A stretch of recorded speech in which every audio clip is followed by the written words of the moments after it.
हम सबको कभी ना कभी खांसी तो होती ही है ना? और हम क्या करते हैं? बस इसे एक छोटी मोटी परेशानी समझकर कोई सिरप पी लेते हैं। पर क्या कभी सोचा है कि ये जो साधारण सी खांसी है, ये असल में हमारे शरीर के बारे में कुछ बहुत गहरा बता सकती है? क्या हो अगर यही खांसी हमें हजारों साल पुरानी एक जबरदस्त चिकित्सा पद्धति आयुर्वेद को समझने का दरवाजा खोल दे? तो चलिए आज यही पता लगाते हैं कि एक आम सी दिखने वाली खांसी सिर्फ एक खांसी से कहीं बहुत ज्यादा है। तो आज हम कहाँ से गुजरने वाले हैं? देखिए, शुरू करेंगे खांसी से, जो एक बहुत ही आम लक्षण है। फिर हम सीधे चलेंगे आयुर्वेद की दुनिया में और समझेंगे कि ये शरीर की 3 ऊर्जाएं क्या होती हैं। इसके बाद देखेंगे कि आयुर्वेद एक ही खांसी को कितने अलग अलग तरीकों से देखता है और इसका इलाज प्रकृति से कैसे करता है। और आखिर में हम इस सबसे ज़रूरी बात को समझेंगे कि शरीर में बैलेंस वापस लाना क्यों इतना ज़रूरी है। तो चलिए शुरुआत करते हैं एक ऐसे अनुभव से जो हम सभी का है, खांसी। ये एक ऐसी चीज है ना जिससे हम सब कभी ना कभी गुजरे हैं। ये मानो हमारे शरीर की अपनी एक भाषा है, एक सिग्नल है। पूरी दुनिया इसे पहचानती है। पर सवाल ये है कि क्या हम वाकई में इसका मतलब समझते हैं? अगर मैं पूछूं खांसी क्या है, तो सुनने में तो ये बड़ा सीधा सा सवाल लगता है ना? लेकिन इसका जवाब उतना सीधा है नहीं, बल्कि ये इस बात पर निर्भर करता है कि आप पूछ किससे रहे हैं। और यकीन मानिए, जब हम इसे आयुर्वेद के चश्मे से देखते हैं तो इसका जवाब सच में हैरान कर देने वाला है। तो चलिए जरा दोनों नजरियों को आमने सामने रखते हैं। आज की मॉडर्न मेडिसिन क्या कहती है? वो खांसी को एक दुश्मन की तरह देखती है ना, एक प्रॉब्लम जिसे बस फटाफट चुप कराना है, खत्म करना है। इसे अक्सर किसी वायरस या बैक्टीरिया का हमला माना जाता है। वहीं दूसरी तरफ आयुर्वेद का नजरिया बिल्कुल अलग है। वो इसे एक मैसेंजर, एक संदेशवाहक मानता है। आयुर्वेद कहता है कि भाई, खांसी खुद बीमारी नहीं है, ये तो एक अलार्म है, एक सिग्नल है जो बता रहा है कि शरीर के अंदर कुछ गड़बड़ है, कोई बैलेंस बिगड़ गया है। इसलिए आयुर्वेद का मकसद खांसी को दबाना नहीं, बल्कि उस जड़ को ठीक करना है जहां से ये प्रॉब्लम शुरू हुई है। तो सवाल उठता है कि सोचने का ये जो अनोखा तरीका है, ये आता कहां से है? तो इसका जवाब है भारत की हजारों साल पुरानी देन आयुर्वेद। और ये सिर्फ बीमारियों का इलाज नहीं है दोस्तों, ये तो जीने का एक पूरा विज्ञान है, एक तरीका है। देखिए, ये जो ज्ञान है ना, ये चरक संहिता जैसे सदियों पुराने ग्रंथों से निकला है। मतलब ये कोई नई नवेली चीज या कोई ट्रेंड नहीं है, ये हजारों सालों की समझ है। ऐसा ज्ञान है जो पीढ़ी दर पीढ़ी गुरु से शिष्य तक पहुंचा है। तो आखिर ये आयुर्वेद है क्या चीज? इसका मतलब इसके नाम में ही छिपा है। आयु मतलब जीवन और वेद मतलब विज्ञान या ज्ञान। तो ये हुआ जीवन का विज्ञान। और ये सिर्फ हमारे शरीर का विज्ञान नहीं है।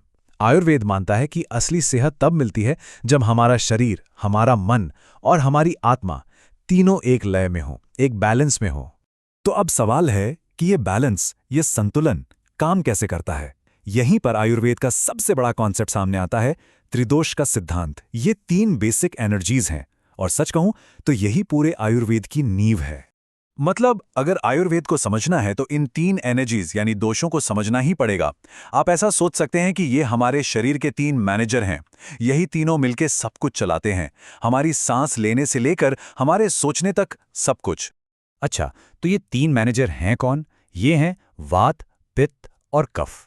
वात को आप हवा की तरह समझ सकते हैं। शरीर में जो भी मूवमेंट है, जो भी गति है, वो वात की वजह से है। फिर आता है पित्त यानी अग्नि। ये हमारे मेटाबॉलिज्म, हमारे पाचन की आग है। और तीसरा है कफ यानी जल।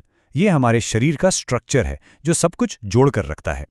मजेदार बात यह है कि हम सब में ये तीनों ही होते हैं, पर सबका कॉम्बिनेशन अलग होता है और यही हमारी यूनिक प्रकृति बनाता है। और देखिए, ये सिर्फ कोई थ्योरी नहीं है। जैसा कि आप इस पुराने टेक्स्ट में देख सकते हैं, हर बीमारी का डायग्नोसिस हमेशा वात, पित्त और कफ के आधार पर ही किया जाता था। यही तो इस पूरे सिस्टम की बुनियाद है। तो चलिए अब इन डॉट्स को कनेक्ट करते हैं, इस सारी जानकारी को वापस अपनी खांसी पर लेकर आते हैं। अगर वात, पित्त, कफ ही सब कुछ कंट्रोल करते हैं, तो फिर खांसी के साथ इनका क्या लेना देना है? चलिए देखते हैं।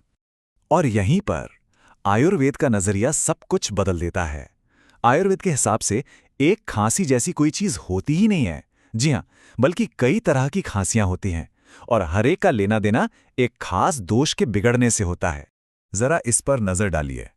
अगर शरीर में वात यानी हवा बढ़ी हुई है तो खांसी कैसी होगी? बिल्कुल सूखी, दर्द वाली, जिसमें कुछ निकलता नहीं।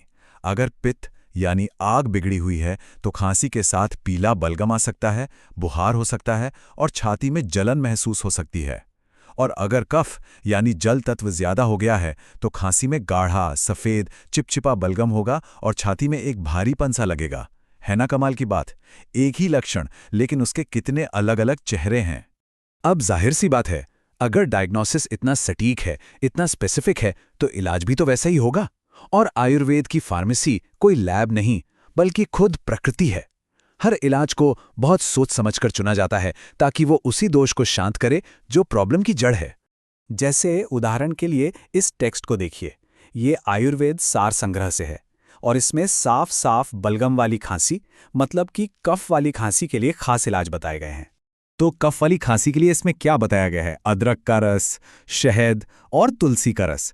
ये सारी चीज़ें क्या हैं? इनकी तासीर गर्म होती है और ये सुखाने वाली होती हैं। तो ये सीधे सीधे शरीर में बढ़े हुए कफ दोष पर काम करती हैं और उसे बैलेंस में लाती हैं। और तुलसी जैसी जड़ी बूटियों की खास बात यह है कि ये किसी एक चीज़ के लिए नहीं होती। जैसा कि इस टेक्स्ट में लिखा है, तुलसी का इस्तेमाल बुखार और न जाने कितनी ही दूसरी दिक्कतों में भी होता है। यही तो प्रकृति की खूबसूरती है कि एक ही पौधा कितने तरीकों से हमें ठीक कर सकता है। और बस यही आयुर्वेद का सबसे बड़ा सिद्धांत है। लक्षण को दबाओ मत, उस जड़ को ठीक करो जो लक्षण पैदा कर रही है। एक बार शरीर वापस अपने बैलेंस में आ गया तो लक्षण अपने आप चला जाएगा। तो इस सब से हम क्या समझ सकते हैं? ये हमें सेहत को देखने का एक बिल्कुल नया, एक होलिस्टिक नजरिया देता है। तो ये पूरा प्रोसेस काम कैसे करता है? बहुत सीधा सा है। स्टेप 1, अपने शरीर के सिग्नल को पहचानो, यानी खांसी। स्टेप 2, पता लगाओ कि कौन सा दोष बिगड़ा हुआ है, वात, पित्त या कफ। स्टेप 3, सही खाने, लाइफस्टाइल और जड़ी बूटियों से उस दोष को वापस बैलेंस में लाओ। और फिर क्या? स्टेप 4, जैसे ही शरीर बैलेंस में आता है, सिग्नल भेजने की जरूरत खत्म हो जाती है और खांसी गायब। तो आयुर्वेद के हिसाब से सेहत का मतलब सिर्फ बीमारी का ना होना नहीं है। नहीं, सेहत का मतलब है शरीर और मन के अंदर संतुलन की मौजूदगी। तो अगली बार जब खांसी हो तो उसे बस एक मुसीबत मत समझिएगा। एक पल रुककर सोचिएगा कि मेरा शरीर मुझसे क्या कहना चाह रहा है। जरा सोचिए, अगर हम अपने लक्षणों को दुश्मन की जगह दोस्त मानने लगें तो सेहत को लेकर हमारा पूरा नजरिया ही कैसे बदल सकता है। इस पर सोचिएगा जरूर।